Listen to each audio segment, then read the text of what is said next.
We've all heard the phrase, think globally, act locally. And before the big global warming hysteria began, hard left environmentalists used this phrase as part of a bigger program to inculcate citizens, students, industry, and governments around the world to undertake local activities based on the dubious concept of saving planet Earth. Well, we'll look into this background that connects Agenda 21, Agenda 2030, and the Great Reset, and suggest ways you can help restore the Republic in today's episode.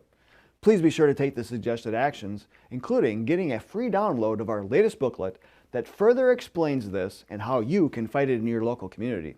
Then please like, subscribe, and share this information on your social media platforms.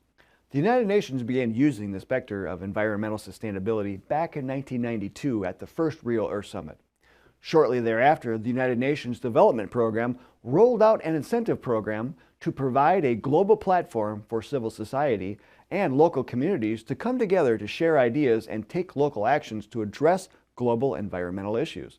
According to its website, the core of this incentive program is the belief that communities and civil society organizations and the networks and movements they create in their efforts to sustainably manage natural resources are fundamental and necessary to shift the global development trajectory from biodiversity erosion and natural resource depletion to one based on natural capital management and productive landscapes/seascapes. Now, keep in mind what accomplishing this will take. It will take efforts on all levels of government to implement and enforce such takeover of industry, markets, buying habits, and property rights as all will be forced to comply. This became very evident when Agenda 21 was slowly implemented over the next 2 decades. So by early 2011, the New American magazine exposed the plot of the UN's Agenda 21 to directly connect the UN with local governments. The New American pointed out that much of Agenda 21 and the rest of the Earth Summit program had been enacted piecemeal at the state and local levels, but as smart growth initiatives, resilient cities, regional visioning projects, star sustainable communities, green jobs, and green building codes. After going through charades labeled as local visioning, community input, and consensus building, one community after another has found that it has enacted a local program that is virtually indistinguishable from every other local program, whether across the country or across the planet. The more important point, though, is that these initiatives that have been enacted ostensibly to save the environment invariably destroy economic vitality, erode property rights, undermine liberty and constitutional government, impose Soviet-style rule through stakeholder councils, subvert local control, and usually devastate the natural environment to boot. The extent of Agenda 21 was also laid bare in the article. It said, Agenda 21 proposes a global regime that will monitor, oversee, and strictly regulate our planet's oceans, lakes, streams, rivers, aquifers, seabeds, coastlands, wetlands, forests, jungles, grasslands, farmland, deserts, tundra, and mountains. It even has a whole section on regulating and protecting the atmosphere. It proposes plans for cities, towns, suburbs, villages, and rural areas. It envisions a global scheme for healthcare, education, nutrition, agriculture, labor, production, and consumption. In short, everything. There is nothing on, in, over, or under the earth that doesn't fall within the purview of some part of Agenda 21. Now, one of the main partners in implementing this agenda into local governments back then was ICLEI, Local Governments for Sustainability, an NGO that used to be called International Council for Local Environmental Initiatives. In 2011, it had more than 1,200 local government members from 70 countries. Today, it boasts of 2,500 members from more than 125 countries. But, according to its member map online, it has somewhere around 300 members in the United States. In 2011, the John Birch Society launched an action project to call attention to the sneaky agenda, and the work done by members resulted in ICLEI losing many American members. The New American caught up to ICLEI's president at the Rio +20 Earth Summit in 2012 and asked him about the growing opposition to ICLEI and Agenda 21, including the fact that Alabama had just passed a law prohibiting Agenda 21. The New American reported, ICLEI President David Cadman seemed perplexed. "I haven't seen that about Alabama, and I'm quite surprised about that," he said, adding that he did not think states could pass such laws. On the growing backlash against sustainability more generally, Cadman also sounded somewhat confused. "I've got to confess, I don't really understand the Tea Party. We find that opposition nowhere else but in America," he said. "I think, quite frankly, a lot of that is because America is not well served by its media. There are times when I'll turn on Fox News and I'll say, 'This wouldn't be allowed in Canada,'" Cadman added, pointing to Canadian laws that force media outlets to give both sides of the story. With such exposure, the UN's Agenda 21 was largely derailed in the US, but it has come back with a fiery vengeance under Agenda 2030. As the New American pointed out, Agenda 2030 is a recipe for global socialism.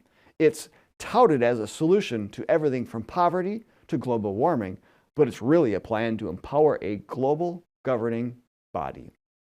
Released in 2015, the master plan, again according to the New American, is comprised of 17 post-2015 Sustainable Development Goals, or SDGs, with 169 specific targets to be foisted on all of humanity, literally all of it, as the plan itself states explicitly. As we embark on this collective journey, we pledge that no one will be left behind, reads the UN Manifesto entitled Transforming Our World, the 2030 Agenda for Sustainable Development.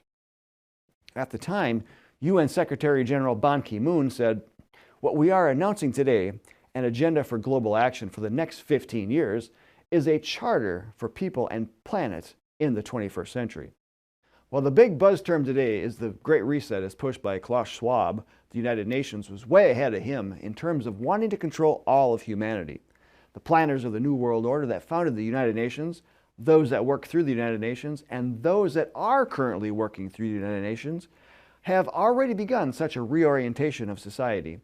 The Great Reset is definitely not a new concept of remaking and reshaping society in the eyes of elites. Yet, how it will be accomplished lends itself to you being observant in your community. Remember that Agenda 21 was being pushed to local governments, which took up the so-called non-binding resolution and made it binding after codifying parts of it into law. While the most recent biggest angst for most Americans in regards to liberty and rights being stepped on has been the federal government, watch what's going on in your own community and state. Here's why.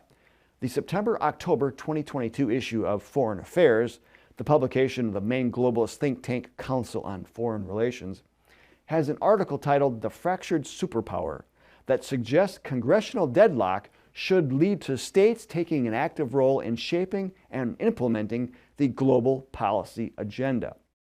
Now, we are predicting that no community is safe from this leftist infiltration. NGO and related partners may already be working at local levels throughout the country to provide incentives for opinion molders, influencers, elected officials, and other stakeholders to empower and codify radical climate change, rabid environmentalism, and social justice. The article suggests that states fill in existing policy gaps when the federal government stalls.